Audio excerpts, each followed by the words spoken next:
తాడేపల్లిగూడెం సభలో నేను చెప్పినట్టుగా ఒక దార్శనికులు, 4 దశాబ్దాల సుదీర్ఘ అనుభవం, ఎన్నో ఒడిదుడుకులను ఎదుర్కొన్న తెలుగుదేశం జాతీయ పార్టీ అధ్యక్షులు శ్రీ నారా చంద్రబాబు నాయుడు గారికి నా హృదయపూర్వక నమస్కారం.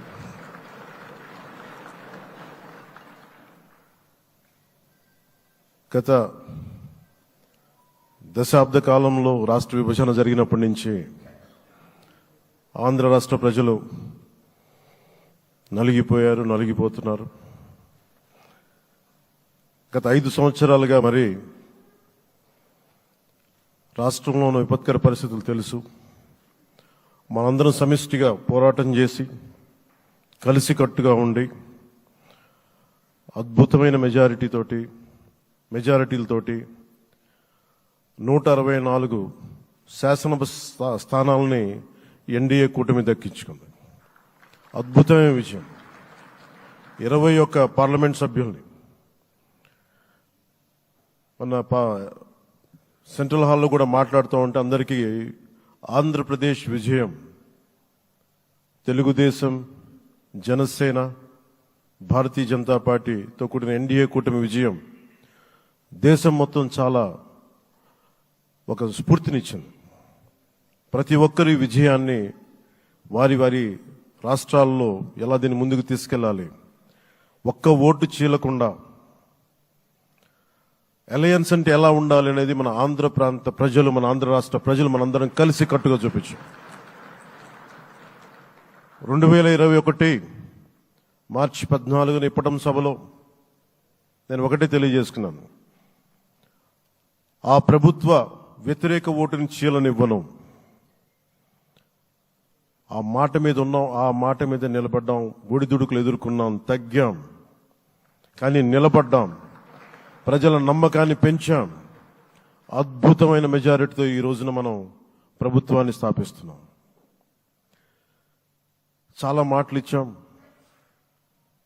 పొద్దున కూడా జనసేన లెజిస్లేటివ్ పార్టీ మీటింగ్లో నాయకుడిగా ఎన్నుకున్న సందర్భంలో మాట్లాడుతూ మనం చాలా మాటలు ఇచ్చాం. ఇది కక్ష సాధింపులకి సమయం కాదు, ఇది వ్యక్తిగత దూషణలకు సమయం కాదు. ఇది 5 కోట్ల మంది పైగా ప్రజలు మన మీద నమ్మకాన్ని పెట్టుకున్నారు. మన మీద మనందరం ఉమ్మడిగా, మనందరం సమిష్టిగా ఆంధ్రప్రదేశ్ ప్రజలు ఏ అభివృద్ధి అయితే కోరుకుంటున్నారో మనందరం సమిష్టిగా దీన్ని ముందుకు తీసుకెళ్లాలి, అభివృద్ధి పథంలో నడిపించాలి. విద్య, వైద్యం, ఉపాధి, సాగునీరు, తాగునీరు, లా అండ్ ఆర్డర్ ఇవన్నీ చెప్పొచ్చాం. మనం బలంగా నిలబడతామని. అలాగే మేనిఫెస్టోలో, ఉమ్మడి మేనిఫెస్టోలో చాలా మాటలు ఇచ్చాం. వాటన్నిటినీ బాధ్యతగా ముందుకు తీసుకెళ్లాల్సిన అవసరం ఉంది. ఇలాంటి ఛాలెంజింగ్ టైమ్స్లో ఒక సుదీర్ఘమైన అనుభవం ఉన్న నాయకులు కావాలి. 4 దశాబ్దాల అనుభవం, అభివృద్ధి మీద అపారమైన అవగాహన, పెట్టుబడులను తెచ్చే సమర్థత, ప్రతిభ, విదేశాల్లో ఉండే నాయకుల్ని మలేషియా దగ్గర నుంచి, సింగపూర్ దగ్గర నుంచి, యూరోప్ దగ్గర, అమెరికా నుంచి ఆ దేశాల అధ్యక్షుల్ని తెలుగు రాష్ట్రాల వైపు దృష్టి మళ్లించేంత శక్తి సమర్థత ఉన్న శ్రీ నారా చంద్రబాబు నాయుడు గారికి ఆయన నాయకత్వం చాలా అవసరం. ఆయన అనుభవం చాలా అవసరం. అలాంటి అపారమైన అనుభవం ఉన్న వ్యక్తిని, అనుభవం ఒకటే కాదు, ధైర్యశాలి. ఈ రోజుకి నాకు ఒకటే గుర్తుంటుంది.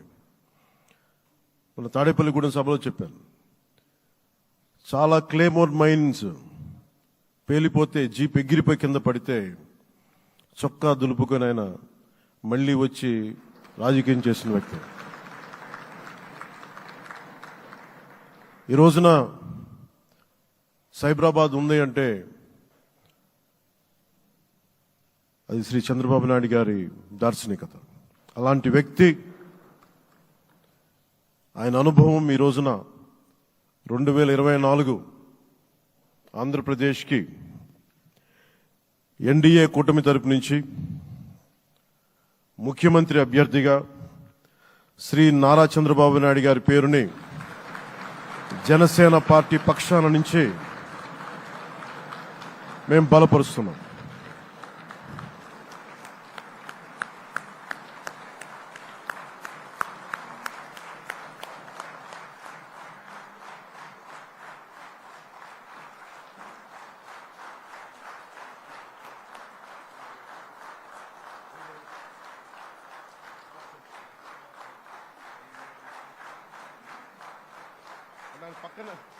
ఇది నేను ఆయన పక్కన పెట్టుకుని చెప్పాలి. ఆయన నలిగిపోయారు. జైల్లో చూశాను ఆయన. పాపం భువనేశ్వర్ గారి బాధను చూశాను. నేను అనుకున్నాను, అమ్మ మీరు కన్నీళ్ళు పెట్టుకోండి, మంచి రోజులు వస్తాయని చెప్పిన మంచి రోజులు వచ్చినాయి. వారికి మనస్ఫూర్తిగా వారికి నా హృదయపూర్వక శుభాకాంక్షలు. మీరు అద్భుతమైన పాలన ఇవ్వాలి అందరికీ మనస్ఫూర్తిగా మీకు నేను తెలియజేసుకున్నాను సార్. సో ఇప్పుడు శ్రీ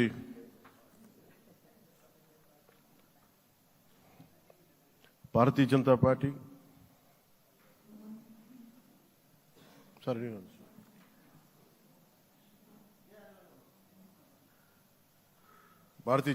అధ్యక్షురాలు శ్రీమతి దగ్గుపాటి పురంధేశ్వరి గారిని వారిని వచ్చి వారి మద్దతు వారి సందేశం మనం కోరుకుంటున్నాను.